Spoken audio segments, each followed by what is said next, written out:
जय श्री राम, जय श्री महाकाल। बहुत स्पेशल वीडियो है ये ध्यान रखिएगा। करेक्शन और जिस हिसाब से मार्केट गिरता है उस समय कब बाइंग करनी चाहिए, क्या गलतियां हम लोग करते हैं, उसी के ऊपर एक डिटेल वीडियो है। आप लोगों के बहुत सारे कमेंट इस बात पे थे कि हमें इस तरह का कोई वीडियो बताइए कि क्या क्या हमें इस मौके पर करना चाहिए जब मार्केट अच्छा खासा गिर रहा है और 1000 पॉइंट निफ्टी गिरती है तो फिर 300 पॉइंट ही बढ़ती है, फिर नीचे गिरने के चांस दिख जाते हैं क्योंकि वॉर की सिचुएशन चल रही है। इन सारी चीज़ों के ऊपर मैं 5 मिस्टेक्स आपको बताऊंगा जो नॉर्मली ट्रेडर, इन्वेस्टर ऐसे मौके पे करते हैं और हालत अपनी पोर्टफोलियो की टाइट कर देते हैं। वीडियो आखिर तक देखिएगा, बहुत डिटेल में मैंने बताया है, एक एक चीज़ मैं आपको डिटेल में बताऊंगा। लास्ट में मैं ये भी बताऊंगा कि अगर आपको किसी सेक्टर में इन्वेस्ट करना है, कुछ कंपनीज में इन्वेस्ट करना है, तो उसका भी कुछ हद तक मैं आपको आइडिया ज़रूर दूंगा। और अगर आप मेरा एक्सक्लूसिव कंटेंट देखना चाहते हैं तो इस वीडियो के नीचे एक ज्वाइन का बटन है, ज्वाइन का बटन दबा दो यार। वहां पे ओनली मेंबर्स का ग्रुप का पार्ट बनिए, जहां पर मैं हर हफ्ते 3 वीडियोस डालता हूं जो कि इन डेप्थ होते हैं, कभी कंपनी के एनालिसिस के ऊपर, कभी मिड कैप और स्मॉल कैप के ऊपर, ताकि आपके पैसे भरपूर बनते जाएं। राइट, तो हम पहली मिस्टेक के ऊपर बात करते हैं जो कि बहुत इंपॉर्टेंट है। पैनिक हम इतना खतरनाक कर देते हैं ना जब इस तरह की सिचुएशन होती है, जबकि हमें यह समझ में आना चाहिए कि एग्जैक्टली चल क्या रहा है। पंगा UAE, Iran, Saudi, America, Israel में चल रहा है, जो कि हमसे काफ़ी दूर भी है। इंडिया का डायरेक्ट इन्वॉल्वमेंट कहीं पे भी नहीं है। इनफैक्ट इंडिया दोनों का दोस्त है। ईरान से भी अपनी को दुश्मनी नहीं है, इजराइल से भी अपनी को दुश्मनी नहीं है, दोनों से दोस्ती है। हम इतना पैनिक क्यों कर जाते हैं? क्योंकि हमारे साथ में एक चीज़ जुड़ी हुई है, दैट इज क्रूड ऑयल। अब क्रूड ऑयल के बाद में क्या इंडिया में क्रैश आएगा क्या? अगर क्रूड ऑयल $150 ही चलेगा तो देखो फुल मार्केट में क्रैश आएगा। बट अगर क्रूड यहीं पे स्टेबल हो जाता है तो ये क्या हमारे लिए बाइंग अपॉर्चुनिटी नहीं हो सकती? तो पहले इस बात को प्लीज समझिए कि what is difference between correction and crash. Market अपने लाइफ हाई से अगर 20% तक नीचे आता है ना तो उसको हम बोलते हैं मार्केट ने करेक्शन दिया है, अभी तक मार्केट क्रैश नहीं हुआ है। 20% से ज़्यादा नीचे चले गया तो उसको बोलते हैं हम क्रैश हो रहा है मार्केट। इनफैक्ट ये चीज़ आपके स्टॉक्स में भी उतनी वैलिड करती है। अगर कोई स्टॉक आपका टॉप से 20% नीचे गिर जाता है, 20% से ज़्यादा गिर जाता है, हाँ तो उसको आप क्रैश बोलिएगा। अगर 20% तक आ रहा है धीरे धीरे धीरे धीरे तो उसको हम करेक्शन बोलेंगे। तो ऐसे मौके पर अगर निफ्टी का हाई में पकड़ूँ 26,300, वहाँ से अगर मैं 20% पकड़ता हूँ तो इफेक्टिवली 5,300 पॉइंट एक एवरेज बेसिस पे करते हैं, तो 21,000 तक भी अगर मार्केट जाएगा ना, still Indian market Nifty is still on a bullish run. तो इसको आप प्लीज समझ लीजिए। इतनी डिटेल में अगर आपको चीज़ें समझनी है तो मेरा कोर्स है द लॉजिकल इन्वेस्टर, जिसमें मैं ये सारी चीज़ें पढ़ाता हूँ। और मेरे एक चीज़ बहुत स्ट्रांग हो जाती है हमारे स्टूडेंट्स में कि वहाँ पे पैनिक खत्म हो जाता है, डर खत्म हो जाता है, उन्हें समझ आ जाता है कि अब यहाँ तक करेक्शन है, इसके नीचे जाके क्रैश होगा। पोर्टफोलियो वैसे ही बनता है। स्क्रीन पर डिटेल है, रजिस्टर करा लीजिए। 28 मार्च से मेरी नई बैच चालू हो रही है, जिसको आप आराम से, लाइव क्लास होती है, सैटरडे संडे पढ़ाता हूँ ताकि आपके वीकडेज में कुछ भी आपके स्केड्यूल में कुछ चेंज न आए। पैनिक में हम एक और चीज़ करते हैं, पैनिक सेलिंग। अब ये पैनिक सेलिंग क्या होती है? कोविड में ना, कोविड ने सबकी हालत है ना टाइट कर दी थी। तो हुआ ये, जब कोविड में मार्केट गिरते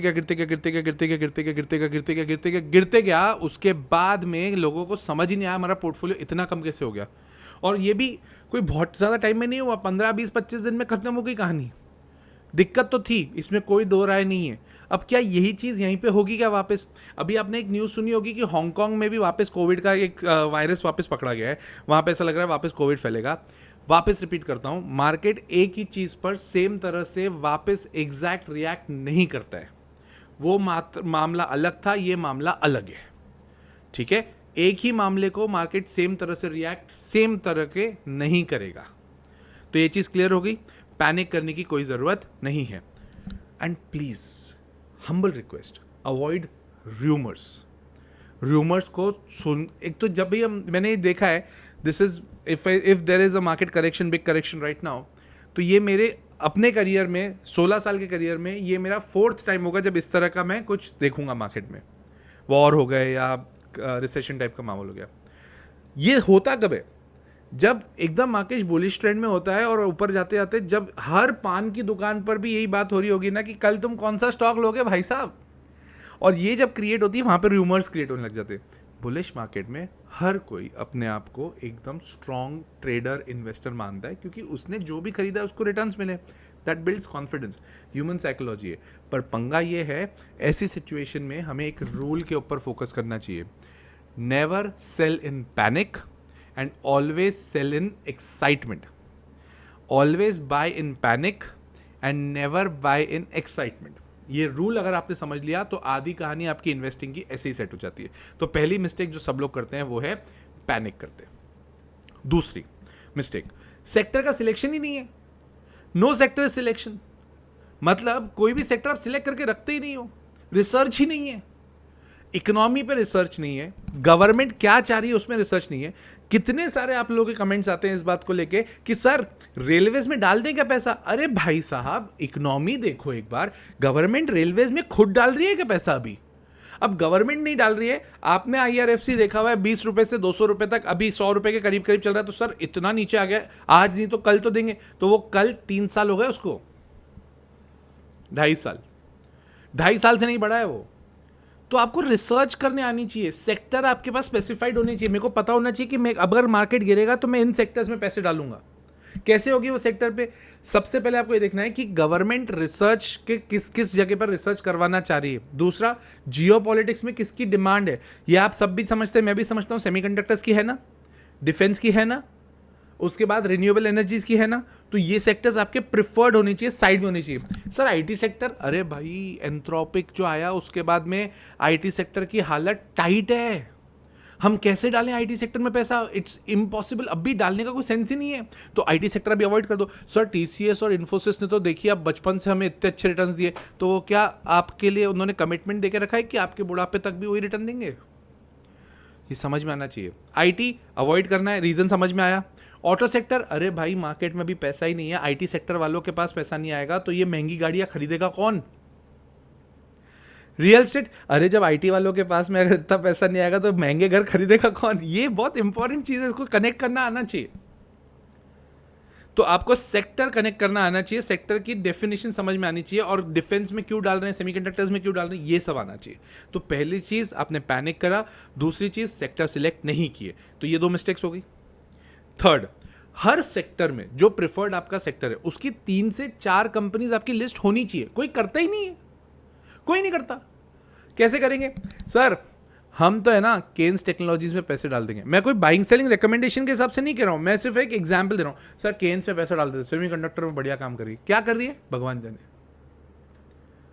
सेमीकंडक्टर का हमने सुना था, अरे मेरा दोस्त था वो कह रहा था कि सेमीकंडक्टर्स में इन्वेस्ट कर दो, केन्स बढ़िया है। क्या करती है भगवान जाने। जब ये सिचुएशन आपकी क्रिएट हो जाती है ना, दैट मीन्स आप यूफोरिया के पीछे भाग रहे हो। ठीक है, जो आपके प्रिफर्ड सेक्टर्स हैं उसकी कुछ कुछ कंपनीज आप लाइन अप करके रखो। फॉर एग्जांपल सेमीकंडक्टर्स आपने बोला, CG पावर ले लो, देन यू गो फॉर मॉसचिप। अगर आपको एकदम पेनी स्टॉक में जाना है, आपको केन्स में जाना है, तो एक केन्स में एक्चुअली कुछ प्रॉब्लम चल रही है, उसके चक्कर में केन्स नहीं आ रहा है। बट इस तरह से कंपनी लिस्ट करो। डिफेंस में जा रहे हो, HAL, BEL, JRSE, ये लिस्ट करके रखो कि जैसे ही मार्केट नीचे आएगा ना मैं इनको पकड़ लूंगा। ऐसा कोई करता ही नहीं है। फिर मार्केट गिरता है, फिर लोग इसको बोलते हैं क्या लें, ओला ले ले, बहुत गिर गए। अरे भाई वो और गिर सकता है, उसके फंडामेंटल्स गड़बड़ हो गए। तो 3 मिस्टेक समझ में आई। पहली मिस्टेक, हम पैनिक करते हैं। दूसरा, हम सेक्टर सिलेक्ट नहीं करते हैं। तीसरा, हम हर सेक्टर की 2-2, 3-3, 4-4 कंपनियां साइड में सेट नहीं करते हैं। सर एक बात बताइए, इसको हम फिर देखें कैसे? कैसे देखें? आपने बोला कंपनीज देख लो, कैसे देखें? अरे भाई कंपनी के फंडामेंटल्स देखने पड़ते हैं। हम सबसे बड़ी मिस्टेक क्या करते हैं, आपने बताया था BEL अच्छी है तो हमने उसको देख लिया। अरे भाई BEL तुम भी तो देखो क्या हुआ उसमें। कैसे देखें? सबसे पहले देखो मार्केट कैपिटलाइजेशन, कंपनी छोटी है या बड़ी है, बहुत इंपॉर्टेंट बात होती है वो। अगर कुछ लाखों करोड़ों के ऊपर के उसका कैपिटलाइजेशन है, market capitalisation, it's good. Second, price earning ratio, वो देखो कंपनी सस्ती है या महंगी है, वेरी इंपॉर्टेंट।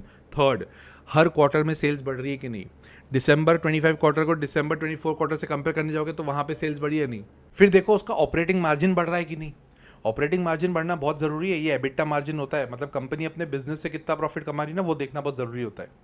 और प्रॉफिट आफ्टर टैक्स, ये सारी चीज़ें आप देखोगे ना तो आपको थोड़ा कॉन्सेप्ट भी आएगा और थोड़ी बहुत स्ट्रेंथ भी आएगी। हम रिसर्च नहीं करते हैं यार, और ये बहुत प्रॉब्लम देता है। कई बार ऐसा हुआ है, हिंदुस्तान एरोनॉटिक्स लिमिटेड में भी पिछले 2-3 क्वार्टर में इतना मज़ा नहीं आ रहा है। जबकि आप लोग मेरे को अगर काफ़ी टाइम से फॉलो कर रहे हो तो आपको पता है डिफेंस में मेरी 2 ही कंपनियां सबसे फेवरेट है, एक BEL और HAL। बट उसमें भी अभी दिक्कत दिख रही है, तो हमें थोड़ा सा खुद को रोकना पड़ेगा, समझना पड़ेगा। तो ये 3 मिस्टेक समझ में आई। चौथी mistake, over excitement on media. एमटार टेक लेने को बोल दिया है किसी ने, सुबह सुबह ले लेते हैं सर, वो उसमें हमसे ज़्यादा अक्ल है। मत किया करो, ओवर एक्साइटमेंट मीडिया पे मत दिखाओ। कारण बहुत सिंपल सी बात बताता हूँ। आप लोगों ने रिसेंटली बहुत सारे फ्रॉड सुने होंगे, अलग अलग चैनल्स पे सुने होंगे, मैं चैनल्स का नाम नहीं ले रहा, बट सारे चैनल्स पे, नियर टू सारे चैनल्स पे कुछ अलग अलग फ्रॉड्स हुए। कैसे? किसी ने आपको रेकमेंड किया कि ये वाले ले लो, कोई शेयर ले लो, फॉर एग्जांपल सुज़लॉन ले लो।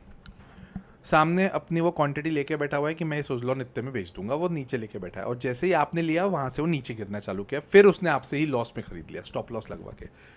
ये होता है।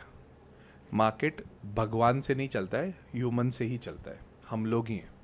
तो न्यूज़ में जब किसी चीज़ को लेके ओवर एक्साइटमेंट होता है ना, ओवर एक्साइटमेंट होने का नहीं। न्यूज़ में लेके कभी किसी चीज़ को बहुत ज़्यादा पैनिक होता है ना, पैनिक करने का नहीं। अपनी स्टेबिलिटी अपने ऊपर रखो और देखो कि क्या हो रहा है, कोई बहुत दिक्कत वाली बात नहीं है। हाँ, अनलेस एंड अनटिल कंपनी का अस्तित्व ही खत्म हो जाएगा उस पर्टिकुलर न्यूज़ से, तो एक बार एग्जिट कर लो, क्या दिक्कत है? डर लग रहा है ना, एग्जिट कर लो, बट पैनिक सेलिंग मत करो। 1-2 दिन रुको, देखो, समझो। HDFC की अभी खबर आई, तो HDFC की खबर पर रुको, समझो क्या हो रहा है, एक बार देखो। This was the 4th mistake. हाँ, इसमें मेरे को एक और चीज़ लगता है, बहुत ज़्यादा मिड कैप स्मॉल कैप में डालने की ज़रूरत नहीं है, क्योंकि अगर आप चलो मिड कैप स्मॉल कैप आप डाल भी रहे हो तो लार्ज कैप भी लेते चलो और लॉन्ग टर्म के लिए लेके चलो। क्योंकि क्या होता है ना, जब मार्केट की कंडीशन गड़बड़ होती है ना, तो ये जो लार्ज कैप वाले जितने भी कंपनीज हैं ना, ये आपके मार्केट को, ये आपके पोर्टफोलियो को ठहराव देते, स्टेबिलिटी देते हैं। बहुत इंपॉर्टेंट है वो। 5th, very important, don't catch the falling knife. मतलब गिरता हुआ चाकू है, मार्केट एकदम से गिर रहा है ना, अब खरीद ले, अब खरीद ले, अब खरीद ले। नहीं नहीं नहीं नहीं नहीं, रुको, रिवर्सल आएगा, रिवर्सल आएगा तब लेना। थोड़ा महंगा लेना बट श्योरिटी से लेना, थोड़ा महंगा लेना और अपना स्टॉप लॉस लगा के लेना। नीचे गिरते हुए मार्केट को पकड़ोगे तो स्टॉप लॉस कहाँ लगाओगे? कहाँ तक गिरेगा मार्केट आपको बोल के थोड़ी गिरेगा। और हमेशा ओवर इन्वेस्टेड नहीं रहना, कुछ कुछ जगह इन्वेस्टेड, अपना पैसा थोड़ा कैश में रखना बहुत ज़रूरी है, तो इसको प्लीज़ थोड़ा ध्यान रखिएगा। बिना स्टॉप लॉस के कुछ नहीं करना है। ये सारी मिस्टेक्स होती है जो आप लोग करते हैं। अगर आपने पूरा वीडियो ध्यान से देखा है ना, तो उसको लिस्ट कर दो, एक एक करके लिस्ट कर दो अपने, जहाँ पर आप इन्वेस्टिंग के लिए बैठते हो या आप आपके घर के सॉफ्ट बोर्ड पे इसको लगा दो। ट्रस्ट मी, इतना हेल्प करेगा ना आपको, आप सोच नहीं सकते। तो सर आपका फिर विजन किधर है, आप किधर डाल रहे हो पैसा? देखो, बहुत सिंपल सी बात है, मार्केट अभी वॉर की सिचुएशन है, गिरते हुए चल रहा है। It is sale on rise. जब भी अच्छा राइज मिल रहा है वहाँ पे ऐसा लग रहा है वहाँ पे मार्केट थोड़ा स्लगिश हो जाएगा, जो कि हो भी रहा है, कुछ ना कुछ न्यूज़ आ रही है। ये मुझे समझ में आता है कि वॉर एक तरह से एंड की सिचुएशन पे आते जा रहा है, क्योंकि इससे ज़्यादा नीचे नहीं गिर सकते ये लोग, बहुत काफ़ी नीचे गिर चुके हैं। इससे ज़्यादा नीचे गिरे तो सीधा वर्ल्ड वॉर होगा, जिसकी उम्मीद मेरे को बिल्कुल भी नहीं है। ठीक है ना? तो अब यहाँ से मेरा विजन है semiconductors, defence, solar, that is renewable, और FMCG। ये 4 मेरे फैक्टर्स हैं जो सेगमेंट्स हैं मेरे को अच्छे लगते हैं। सेमीकंडक्टर्स में I am just looking for CG power. Kaynes में मैं देखने की कोशिश कर रहा हूँ, बट अभी मैं उसके ऊपर 100% श्योर नहीं हूँ। डिफेंस में HAL, BL, और अब मैं कुछ हद तक GRSE के ऊपर भी थोड़ा थोड़ा फोकस कर रहा हूँ।